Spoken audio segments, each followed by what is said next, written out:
میرے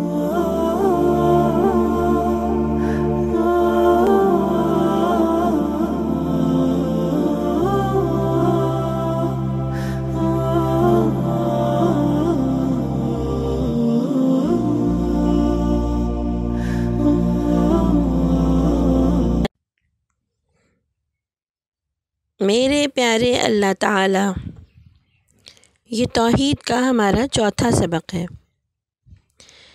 پیارے بچوں، اس سبق میں ہم اللہ تعالیٰ کی پاکی اور شان کے بارے میں اس کے صفاتی نام سیکھیں گے۔ آئیے سبق شروع کرتے ہیں۔ بسم اللہ الرحمن الرحیم۔ سبحان اللہ، سبحانہ پاک ہے، سبحان اللہ اللہ پاک ہے۔ یہ سورہ یوسف کی آیت نمبر 108 ہے۔ اسی طرح اللہ تعالیٰ سورہ الاسراء میں کہتے ہیں سبحان ربنا، سبحانہ پاک ہے، ربنا رب ہمارا، ہمارا رب پاک ہے۔ پھر اللہ تعالیٰ سورہ الزخرف میں فرماتے ہیں سبحان رب السماوات والارض، سبحانہ پاک ہے، رب السماوات آسمانوں کا رب، والارض زمین کا بھی، آسمانوں اور زمین کا رب ہر عیب سے، ہر خامی سے، ہر ضرورت سے پاک ہے۔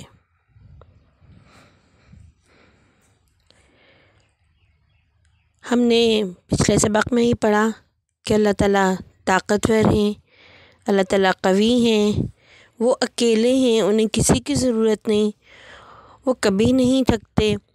تو پیارے بچوں، اس سبق میں ہم دیکھ رہے ہیں کہ اللہ تعالیٰ کس کس چیز سے پاک ہے۔ ذرا ایکٹیویٹی کارنر کے صفحے پہ آئیے، دیکھتے ہیں ذرا۔ ہم انسانوں کو بھوک لگتی ہے، پیاس لگتی ہے، ہمیں لباس کی بھی ضرورت ہوتی ہے، کام کرتے کرتے تھک جاتے ہیں یا دن کا لمبا وقت گزر جاتا ہے تو ہمیں نیند آنے لگتی ہے۔ اگر ہم کسی وجہ سے نہ سو پائیں تو اونگ تو ضرور آتی ہے۔ اونگ کہتے ہیں تھوڑی دیر کے لیے بیٹھے بیٹھے ہی آنکھ لگ جانا۔ پھر ہر انسان کو موت آنی ہے، وہ بیمار بھی ہو سکتا ہے۔ پھر ہم سب کو پیارے رشتوں کی بھی ضرورت ہوتی ہے، بہن بھائی چاہیے ہوتے ہیں، بچے چاہیے ہوتے ہیں، ماں باپ، بیوی، شوہر، یہ سارے رشتے انسانوں کی ضرورت ہیں۔ لیکن اللہ تعالیٰ اپنی صفات میں ایسے ہیں کہ انہیں ان سب چیزوں کی کوئی ضرورت نہیں، وہ ان سب ضروریات سے پاک ہیں۔ یہی بات اللہ تعالیٰ نے ہمیں سورہ اخلاص میں بھی بتائی، لم یلد ولم یولد، لم نہ، یلد اس کی اولاد ہے، ولم اور نہ ہی، یولد وہ کسی کی اولاد ہے۔ بچے بھی انسان کی ضرورت ہے نا، جب وہ تھک جائے تو بچوں سے دل بہلاتا ہے، ان کو دیکھ کے خوش ہوتا ہے، ان سے پیار کرنے سے اس کی زندگی میں خوشی آتی ہے۔ تو اللہ تعالیٰ کو اس بات کی ضرورت نہیں ہے کہ اس کی کوئی اولاد ہو، اور نہ ہی اس بات کی ضرورت ہے کہ وہ کسی کی اولاد ہو، یعنی اس کو ماں باپ کی بھی ضرورت نہیں، اس کو اولاد کی بھی ضرورت نہیں۔ یہ ضرورت انسانوں کو ہے، یا اس دنیا کی اور دیگر چیزوں کو، جیسے جانوروں کو، پودوں کو بھی تو بچے ہوتے ہیں نا، چھوٹا منا بچہ پودے کا۔ کئی پودے ایسے ہوتے ہیں جو بیج سے نہیں اگتے، ان کی چھوٹی سی جڑ کے ساتھ ایک چھوٹا نیا پودا نکل آتا ہے، ہم اس کو کہتے ہیں اس کا بچہ ہے۔ تو دنیا کی جو جتنی بھی لیونگ تھنگز ہیں، جتنی زندہ چیزیں ہیں، ان سب کے بچے ہوتے ہیں۔ لیکن اللہ تعالیٰ اس چیز سے بھی بے نیاز ہے، نہ اسے ماں باپ کی ضرورت ہے، نہ بچوں کی۔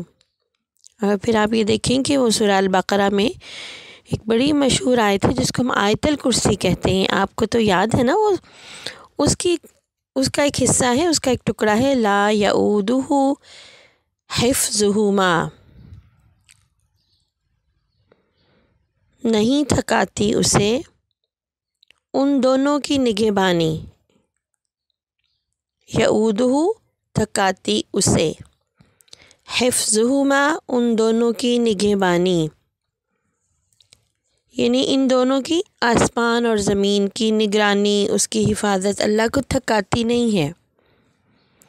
اور پھر یہ بات بھی سورہ البقرہ میں آیت الکرسی کا حصہ ہے، لا تأخذہ سنۃ ولا نوم، لا نہیں تأخذہ آتی ہے اس کو، سنۃ اونگ، ولا نوم اور نہ ہی نیند، یعنی اللہ تعالیٰ کو اونگ بھی نہیں آتی اور نیند بھی نہیں آتی۔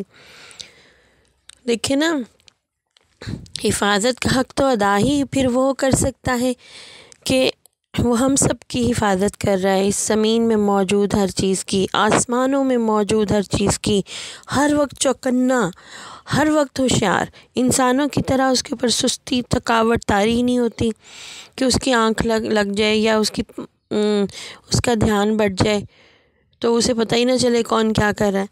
تو ہمارا رب اس حاجت سے، اس ضرورت سے بھی پاک ہے کہ اسے تھکاوٹ ہو، اسے نیند یا اونگ آئے۔ الحمدللہ ہم نے یہ بات سمجھی کہ اللہ کا اکیلا ہونا کیا ہے، اس کا پاک ہونا کیا ہے، وہ کن کن چیزوں سے، ضرورتوں سے بے نیاز ہے۔ سورہ البقرہ میں ہی اللہ تعالیٰ فرماتے ہیں ان القوۃ للہ جمیعا، ان یہ کہ قوت طاقت، للہ اللہ کے لیے، جمیعا سب کی سب، یہ کہ ساری طاقت اللہ ہی کے پاس ہے، اس کی طاقت میں بچوں نہ کوئی شریک ہے اور نہ ہو سکتا ہے۔ لہ الخلق سورہ الاعراف میں فرماتے ہیں اسی کے لیے ہے تمام پیدائش، جتنی زندہ چیزیں ہیں، جتنی چیزیں اگتی ہیں، گرو کرتی ہیں، سب کی سب اللہ رب العالمین کے لیے۔ ہم بھی اللہ کے ہیں، اس دنیا کی ہر چیز اللہ کی ہے۔ یہی بات اللہ تعالیٰ سورہ بقرہ میں ایسے بتا رہے انا للہ و انا الیہ راجعون۔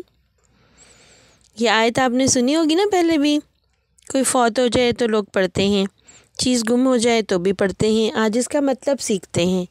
انا یقیناً ہم سب، للہ اللہ کے لیے ہیں، و انا اور یقیناً ہم سب، الیہ راجعون اسی کی طرف، راجعون واپس جانے والے ہیں۔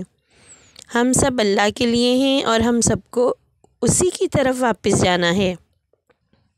کتنی پیاری بات، ہم سب اللہ کے ہیں،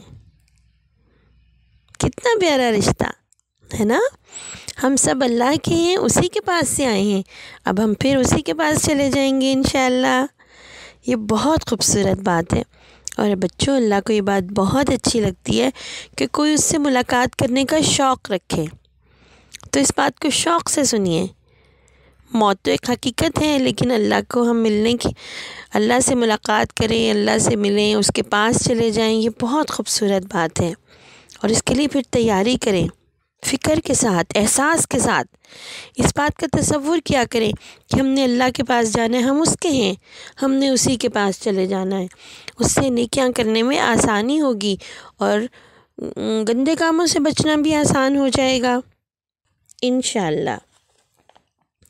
سورہ طٰہٰ کی آیت ہے اللہ الملک الحق، اللہ ملک بادشاہ، الحق سچا، اللہ سچا بادشاہ ہے، یعنی اصلی بادشاہ ہے۔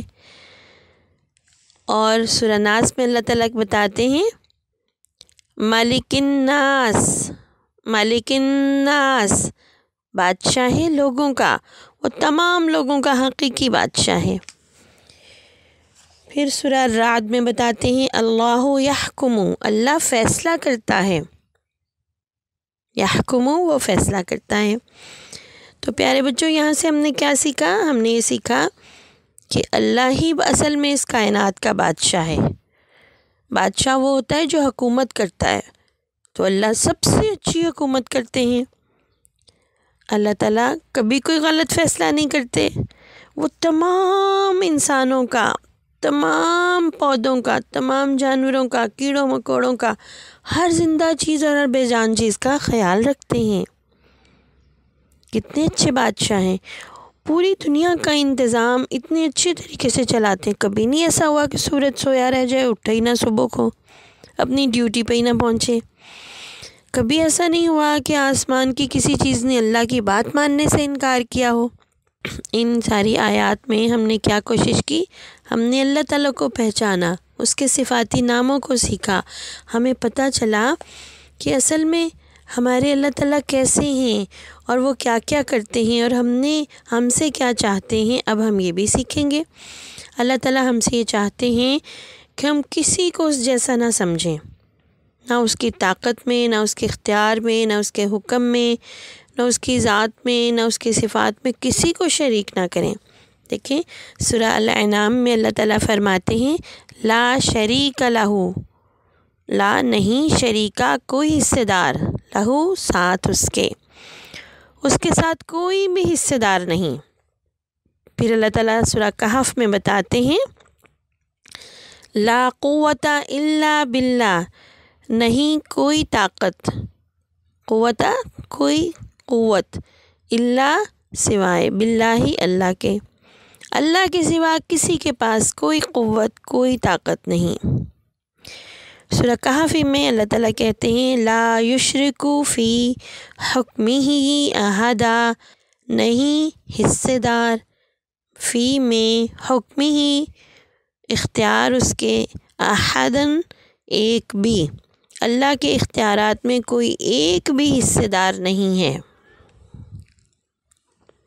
سیکھتے ہیں ذرا شرک کرنا کس کو کہتے ہیں۔ شرک کا مطلب ہوتا ہے شریک کرنا یا حصہ دار بنانا یا شامل کر دینا۔ اور شرک کیا ہے کہ اللہ کی بندگی میں کسی کو شامل کرنا۔ ہم نے پہلے سیکھا نا بندگی کسے کہتے ہیں، اللہ کی بات ماننے کو، اللہ کی مرضی کو اپنی مرضی بنا لینے کو۔ تو اگر ہم اللہ کی مرضی میں کسی اور کو شریک کرتے ہیں کہ تھوڑی سی اللہ کی مرضی، تھوڑی سی ہماری مرضی، تھوڑی سی میرے دوست کی مرضی، تو یہ شرک ہو جائے گا۔ ہم نے اپنی زندگی میں صرف اللہ کی مرضی ماننی ہے، اللہ کی مرضی پہ چلنا ہے، اور اللہ کی مرضی کو اپنی مرضی بنا لینا تو زندگی بہت خوبصورت ہو جاتی ہے بچوں۔ دیکھیں نا، جب اللہ کی مرضی ہم کو اپنی مرضی بنا لیں گے تو ساری دنیا میں ہماری مرضی چلے گی، ہے نا مزے کی بات۔ پھر اللہ کی ذات میں کسی کو حصہ دار نہیں بناتے۔ اسی طرح اللہ کی صفات میں کسی کو شامل کرنا شرک ہے۔ ہم یہ سمجھیں کہ اللہ کے سوا کوئی اور ہمیں معاف کر سکتا ہے، اللہ کے سوا کوئی اور ہمیں کوئی چیزیں دے سکتا ہے، اللہ کے سوا کوئی اور طاقت کا مالک ہے۔ تو ہم یہ سیکھ رہے ہیں اور کوشش کر رہے ہیں، اللہ سے دعا بھی کرتے ہیں کہ اللہ تعالیٰ ہمیں شرک سے بچائے اور شرک کو سمجھنے کی توفیق دے تاکہ ہم اللہ کے ساتھ کسی کو شریک نہ کریں انشاءاللہ۔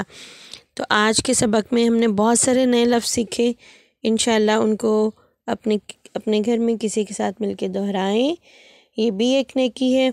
اور کم از کم 3 دفعہ اس سبق کو ضرور سنیں، شوق سے سنیں، اللہ کے ساتھ دوستی کرنے کے لیے سنیں۔ یہ اللہ کے لفظ ہیں جو قرآن پاک میں اللہ تعالیٰ ہمیں سکھا رہے ہیں۔ اللہ کی بات کو، اللہ کے الفاظ کو سمجھنے کے لیے دل سے شوق سے سیکھیں۔